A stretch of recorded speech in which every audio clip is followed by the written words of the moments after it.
Welcome to TNPSC exams. இன்றைக்கி இந்த வீடியோவில் நாம் பார்க்க போகிறது ஸ்டாண்டர்ட் 9 டேர்ம் 3ல் இருக்க local self government. 9th term 3ல் இருக்க கடைசி லெசன் இது தான். இதோட 9th ஃபுல்லாக கம்ப்ளீட் பண்ணியாச்சு. பாலிட்டி லெசனுக்குள்ளே போகலாம். Local self government very old concept was speak under the later Chola or the imperial Chola of Tanjavur. Records of reference to the local self-government under Mayurian administrations. Medieval period, local self-government has declined, revived during the British in the later quarter of the 19th century with Western orientations of the training in democracy with Lord Ripon resolution in 1882. Lord Ripon's father of local self-government for laying the foundation of local self-government in modern time. Under Government of India Act 1935, provincial autonomy was introduced, came into force in 1937. Gandhi program, Panchayat Raj would be built from village, highest level. After independence, Gandhiji idea of Gram Swaraj, village republic, greatly influenced the constitution makers. Article 40, the state should take steps to organize village panchayat and endow them with such powers and authority as may be necessary to enable them to function as the unit of self government. Okay, இப்போது இந்த பேஜில் எப்படி இருக்குன்னா local self கவர்மெண்ட்டை வந்து ஒரு 3 டிவிஷன்ஸாக நம்ம படிச்சிருப்போம். அது எப்படின்னா ஏர்லி பீரியடில் எப்படி இருந்தது, மிடில் பீரியடில் எப்படி இருந்தது, அப்புறம் பிரிட்டிஷ்க்கு அப்புறம் எப்படி இருந்தது தான் நம்ம பார்க்கலாம். லோக்கல் செல்ஃப் கவர்மெண்ட்ன்றது ஒரு ஓல்டு கான்செப்ட்னு சொல்லியிருக்காங்க. இந்த லோக்கல் செல்ஃப் கவர்மெண்ட் வந்து உச்சத்தில் எப்போ இருந்ததுன்னா லேட்டர் சோழா பீரியட்லையும் இம்பீரியல் சோழா பீரியட் தஞ்சாவூரில் வந்து அதிகமாகவே இருந்தது லோக்கல் செல்ஃப் கவர்மெண்ட்டுன்னு சொல்லியிருக்காங்க. இந்த லோக்கல் செல்ஃப் கவர்மெண்ட் பற்றி மௌரியன் அட்மினிஸ்ட்ரேஷன்ஸ்லையும் குறிப்பிட்டிருக்காங்க அப்படின்னு சொல்லியிருக்காங்க. இது வந்து ப்ரீவியஸ் பீரியட், அதாவது ஏர்லி பீரியடில் இந்த 3 பாயிண்ட்டும் நம்ம எடுத்துக்கலாம். மிடிவல் பீரியடில் வந்து இந்த லோக்கல் செல்ஃப் கவர்மெண்ட்டில் வந்து அதிகமாக தென்படலை அப்படின்னு சொல்லலாம். லோக்கல் செல்ஃப் கவர்மெண்ட் ஹேஸ் டிக்ளைன்னு சொல்கிறோம். மறுபடியும் இப்போ இது எப்போ வந்தது அப்படின்னு பார்த்தோம்னா பிரிட்டிஷ் பீரியடில் வந்தது. So 19th century last quarter of 19th centuryயில் யார் கொண்டு வந்தாங்கன்னு பார்த்தோம்னா லார்ட் ரிப்பன் ரெசல்யூஷன் படி 1882ல் இந்த லோக்கல் செல்ஃப் கவர்மெண்ட்டு மறுபடியும் வந்து ரிவைவ் பண்ணுறாங்க. அதனால தான் லார்ட் ரிப்பனை வந்து ஃபாதர் ஆஃப் லோக்கல் செல்ஃப் கவர்மெண்ட்டுன்னு நம்ம சொல்கிறோம். Right. Under the Government of India Act 1935, provincial autonomy was introduced, came into force in 1937. அதாவது இந்தியா வந்து நிறைய மாகாணங்களாக பிரிச்சிருப்பாங்க இல்லைங்களா, அதை வந்து ப்ராவின்ஸ், அதாவது இண்டிபெண்டன்ட் ஸ்டேட்டஸ் எப்போ ஆட்டானமி ஸ்டேட்டஸ் எப்போ கொடுத்தாங்க அப்படின்னு பார்த்தோம்னா 1935 ஆக்ட் கொண்டு வந்தாங்க. எப்போ நடைமுறைக்கு வந்துச்சு அப்படின்னு பார்த்தோம்னா 1937 நடைமுறைக்கு வந்துச்சு. ப்ராவின்ஸில் அவங்களே செல்ஃபாக வந்து டெசிஷன் மேக் பண்ணலாம் அப்படின்றது. Gandhi's programme Panchayat Raj would be built from village, highest level. Okay, Gandhi's programme படி பஞ்சாயத் ராஜ் தான் வந்து ஹையஸ்ட் லெவல் அப்படின்ற வில்லேஜில் அதுதான் ஹையஸ்ட் லெவல் அப்படின்னு சொல்லியிருக்காரு.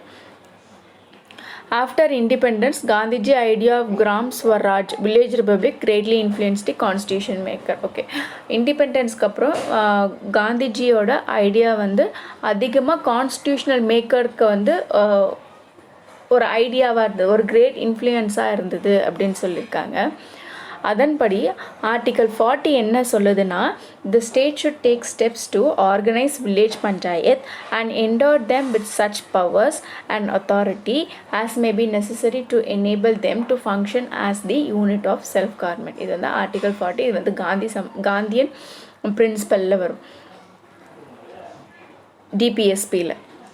ரைட். அப்போ ஃபஸ்ட்டு நம்ம என்ன பார்த்தோம், 3ஆக பிரித்தோம். ஒன்று வந்து லேட்டர் பீரியடில் என்ன இருந்தது, மிடிவல் பீரியடில் இருந்தார், அப்புறம் பிரிட்டிஷ் பீரியடில் என்ன இருந்ததுன்னு பார்த்தோம். அப்புறம் 1882 லார்ட் ரிப்பன் கொண்டு வந்தது தான் பிரிட்டிஷ்க்கு அப்புறம் லோக்கல் செல்ஃப் கவர்மெண்ட். அவர் தான் வந்து ஃபாதர் ஆஃப் லோக்கல் செல்ஃப் கவர்மெண்ட்டுன்னு சொல்கிறோம். இந்த ப்ராவின்ஷனல் அட்டானமஸ் எப்போ கொடுத்தாங்கன்னா கவர்மெண்ட் ஆஃப் இந்தியா ஆக்ட் 1935 படி கொடுத்தாங்க. அதை எப்போ கேம் இன்ட்டு ஃபோர்ஸ் ஆச்சுன்னா 1937. ஆர்டிகல் 40 படி பார்த்தோம்னா வில்லேஜ் பஞ்சாயத்தை பற்றி சொல்லும். Article 40. Okay, local self government since இண்டிபெண்டன்ஸ்க்கு அப்புறம் வந்து லோக்கல் செல்ஃப் கவர்மெண்ட்டோட ப்ரோக்ராம்ஸ் என்னன்னு பார்க்கலாம். The community development programme 1952, national extension service 1953, become the base for in the national extension service தான் was a base for the Great Charter of Panchayat Raj 1957. அப்போ 3 programme community development programme 1952, national extension service 1953, the Great Charter on Panchayat Raj 1957. Right. அடுத்தது salient features of 73rd and 74th constitutional amendment act of 1992 என்னென்னு பார்க்கலாம். Panchayat and municipality will be institutions of self government. அப்போ பஞ்சாயத்தும் முனிசிபாலிட்டியும் institution of self government இருக்கும்னு சொல்லியிருக்காங்க. Basic unit of democratic system என்னென்ன அப்படின்னு பார்த்தோம்னா கிராம் சபா, அதாவது வில்லேஜஸும், வார்ட் கமிட்டி முனிசிபாலிட்டிஸும், ஆல் தி adult member registered as voters சொல்லியிருக்காங்க. 3 tier panchayat at village, intermediate block, taluka, mandal and district level. அதாவது 3 tier ஆஃப் பஞ்சாயத் அட் வில்லேஜ் இருக்குன்ற மாதிரி சொல்லியிருக்காங்க. 2 tier for small state with population of 2 million அப்படின்னு சொல்லியிருக்காங்க. ஓகே, 3 tier பஞ்சாயத் வந்து டிஸ்ட்ரிக்ட் லெவலில் இருக்கிற பஞ்சாயத்ஸ்க்கெலாம் இருக்குன்னு சொல்லியிருக்காங்க. 2 tier வந்து small state with population less than 2 million இருக்கவங்களுக்கு வந்து 2 tier. மற்றபடி வில்லேஜஸ் வித் கிரேட்டர் பாப்புலேஷன் இருக்கிறதுல வந்து 3 tier இருக்கும் அப்படின்னு சொல்லியிருக்காங்க. அந்த 3 tierனா இன்டர்மீடியட் லெவல் நடுவில் இருக்கும். இன்னொன்று வந்து பிளாக், தாலுக் ஆர் மண்டல், இது வந்து பேஸ் லெவலாக இருக்கும். அப்புறம் இன்டர்மீடியட் லெவலாக இருக்கும். அதுக்கப்புறம் district level 3 tier பிரிச்சிருப்பாங்க.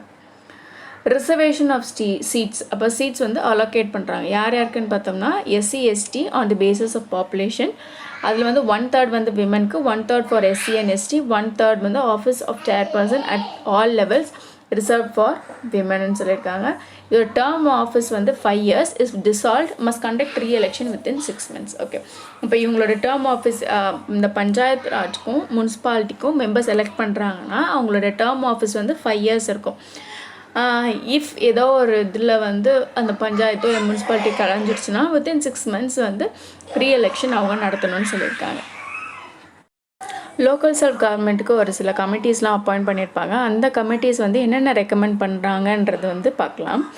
Balwant Rai Mehta committee 1957, 3 tier Panchayat Raj system, Gram Panchayat at village level, district election, Panchayat Samiti at block level, Zilla Parishad at district level, indirect elections. Okay, Balwant Rai Mehta Committee 1957 வந்து 3 tier Panchayat Raj வேணுன்றது வந்து suggest பண்ணியிருக்காங்க. First என்னென்னா gram panchayat at village லெவலில் வந்து ஒரு கிராம பஞ்சாயத்து இருக்கணும்னு, இதில் வந்து டைரெக்டாக எலெக்ஷன் இருக்கணும் அப்படின்னு சொல்லியிருக்காங்க.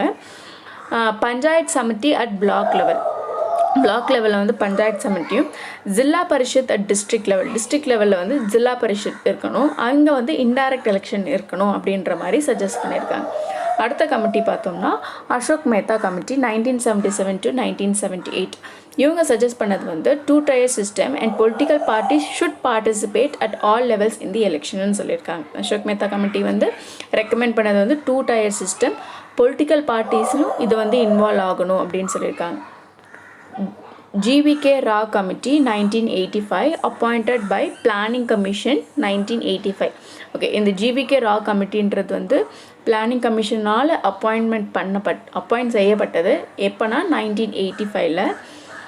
Development procedure were gradually being taken away from the local self institution, resulting in system compared to grass without roots. அதாவது இவங்க என்ன சஜஸ்ட் பண்ணியிருப்பாங்கன்னா கிராஸ் வித்தவுட் ரூட்ஸ் அப்படின்னா ரூட் லெவலில், அதாவது அடித்தட்டு மக்கள் எல்லாம் இன்னும் வளராமே இருந்தாங்க. அதாவது வில்லேஜ்லேயே வந்து இன்னும் பின்தங்கிய இடத்துலலாம் வந்து இன்னுமே வந்து பின்தங்கி தான் இருக்கிறாங்க. பட் மற்ற லெவல்லலாம் வந்து க்ரோத் இருக்குது அப்படின்ற மாதிரி இவங்க சஜஸ்ட் பண்ணியிருப்பாங்க. அதுக்கப்புறமேட்டா LMCMV கமிட்டி 1986 படி தான் 73rd and 74th constitution amendment act 1992 கொண்டு வந்தாங்க. Right. Saline features of Tamil Nadu Panchayat Raj act of 1994. Okay, Panchayat Raj act தமிழ்நாட்டில் எப்போ கொண்டு வந்தாங்கன்னா 1994. அதில் இருக்க செலைன் ஃபீச்சர்ஸ் என்னென்னா 3 tier பஞ்சாயத் சிஸ்டம் அடாப்ட் பண்ணாங்க, gram sabha, establishment of election commission, construction of finance commission, reservation of seats for SC/ST based on the population, 1/3 for women, constitution of district planning committee. இதெல்லாம் வந்து saline features of Tamil Nadu Panchayat act 1994. Committee பார்த்தோம்னா Balwant Rai committee 3 tier panchayat சொன்னாங்க, Ashok Mehta committee 2 tier சொன்னாங்க, GVK Rao committee வந்து planning கமிஷனால் appoint பண்ணப்பட்டது.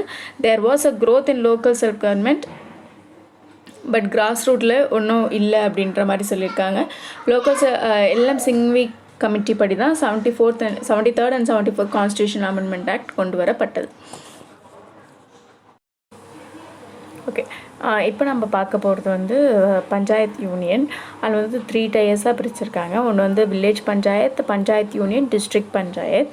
இப்போ village panchayat தான் வந்து பேசிக் லெவல், அதுக்கு அடுத்தது பஞ்சாயத் யூனியன், அதுக்கு அடுத்தது வந்து டிஸ்ட்ரிக்ட் பஞ்சாயத் இல்லையா. ரைட், இப்போ ஃபஸ்ட்டு வில்லேஜ் பஞ்சாயத் பற்றி பார்க்கலாம். President and ward members directly elected, term 5 years, district collector act as inspector, population is about 500, president preside over the meeting. Right, அடுத்தது வந்து இதில் வில்லேஜ் பஞ்சாயத்தில் வந்து பிரசிடெண்ட்டும் வார்டு மெம்பர்ஸும் டைரெக்டாக எலெக்ட் பண்ணுறாங்க. இவங்களோட டேர்ம் ஆஃபீஸ் வந்து 5 years. டிஸ்ட்ரிக்ட் கலெக்டர் தான் இதோட இன்ஸ்பெக்டராக இருக்காங்க. பாப்புலேஷன் பார்த்தோம்னா அபோவ் 500 இருக்கும். இதோட பிரசிடெண்ட் வந்து ப்ரிசைட்ஸ் ஓவர் த மீட்டிங் அப்படின்னு சொல்லியிருக்காங்க. பஞ்சாயத் யூனியன், அதாவது அடுத்த லெவல், வில்லேஜ் பஞ்சாயத்துக்கு அடுத்த லெவல் பார்த்தோம்னா panchayat union, formed by grouping of villages. Okay, நிறைய வில்லேஜ் சேர்ந்தது தான் ஒரு பஞ்சாயத் யூனியன் சொல்கிறாங்க. பாப்புலேஷன் பார்த்தோம்னா 1:5,000 பீப்புளுக்கு மேலே இருப்பாங்கன்னு சொல்லியிருக்காங்க. Members are directly elected by the people.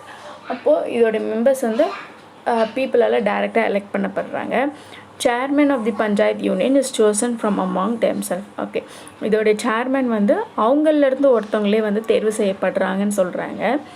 இதோட ஆஃபீஸர்ஸ் பிளானிங் யாருன்னு பார்த்தோம்னா district collector, planning officer, concern BDO black development officer R employed to supervise the development function. அப்போ இந்த பஞ்சாயத் யூனியனோட டெவலப்மெண்ட் ஃபங்க்ஷன்ஸ்லாம் யார் கீழே வரும்னா district collector, planning officer, concern BDO officer, இவங்க எல்லாமே இதோட டெவலப்மெண்ட் பார்ப்பாங்க பஞ்சாயத் யூனியன். அடுத்த லெவல் பார்த்தோம்னா district panchayat constituted in each and every district. Okay, எல்லா டிஸ்ட்ரிக்ட்லேயும் இந்த டிஸ்ட்ரிக்ட் பஞ்சாயத்துன்றது இருக்கும்.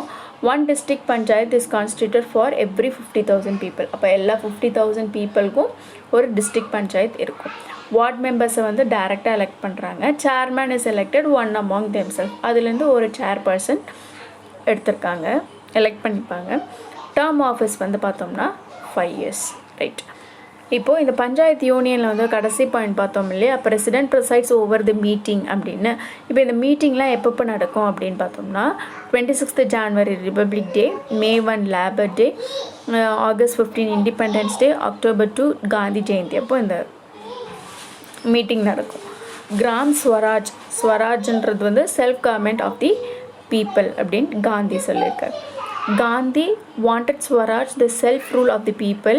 India's soul lives in the village. இந்த கோட் வந்து காந்தி சொல்லியிருப்பார். ரைட், அடுத்து நம்ம பார்க்க போகிறது town panchayat, municipality, corporation. Right, town panchayat population more than 10,000 members and president are directly elected by the people. Executive officer look after the work. Term 5 years. Right, town panchayat வந்து population 10,000க்கு மேலே இருக்கும். Members and president directly elected. Executive officer look after the work. Term வந்து 5 yearsன்னு சொல்லியிருக்காங்க. அடுத்தது வந்து municipality, population வந்து 1 lakh and above. Members and chairman of the municipalities are directly elected. Term office வந்து 5 years. Municipal commissioner is appointed by the government as administrative officer. இப்போ இந்த group 2 posting தான் இந்த முனிசிபல் கமிஷனர் இங்கேனா முனிசிபாலிட்டியில். Corporation population has many lakh of people. Municipal commissioner is administrative officer. அதாவது இங்கே இருக்கிற முனிசிபல் கமிஷனர் வந்து ப்ராபப்ளி ஒரு IAS ஆஃபீஸராக தான் இருப்பாங்க. இவங்களோட டைம் பீரியட் பார்த்தோம்னா 3 years. Mayor, chairman of the corporation, இவங்களோட டேர்ம் ஆஃபீஸ் வந்து 5 yearsன்னு சொல்லியிருக்காங்க. ரைட்,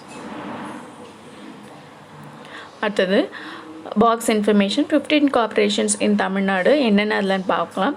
சென்னை, கோவை, மதுரை, திருச்சி, திருநெல்வேலி, சேலம், ஈரோடு, வேலூர், தூத்துக்குடி, திருப்பூர், தஞ்சாவூர், திண்டுக்கல், நாகர்கோயில், ஒசூர், ஆவடி. நம்ம இதில் வந்து 12 கொடுத்துருப்பாங்க. நாகர்கோயில், ஒசூர், ஆவடின்றது வந்து 2019 இன்க்ளூட் பண்ணுது.